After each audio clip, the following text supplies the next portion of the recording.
Caregiver's Guide: Turning a loved one in a hospital bed at home if the patient can assist. Turning your loved one in a hospital bed at home is essential for preventing skin breakdown and maintaining their comfort. Let's explore the process together, considering that they can assist. Your collaboration with your loved one makes turning smoother and more comfortable for both of you. Let's dive into the steps. Before we begin, ensure you have all the supplies you need within reach. This includes gloves, pillows for support, and possibly a bed rail for stability. Communication is key. Talk to your loved one about the turning process and any preferences they may have. This helps build trust and cooperation. Adjust the height of the bed to a comfortable level for you.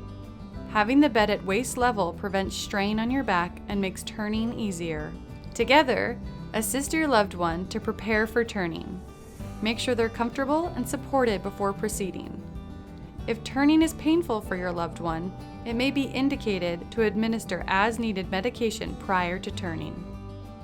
Work together to turn your loved one in bed. Encourage them to help as much as they're able to, supporting them as needed. Have your loved one move to the edge of the bed on the opposite side of where you are and that they want to turn. Assist them by moving their shoulders first and follow with their hips and legs. To assist them with turning, place one hand on their shoulder and the other on their hip. Gently pull them towards you. After turning, adjust pillows and bedding to ensure your loved one is well supported and comfortable in their new position.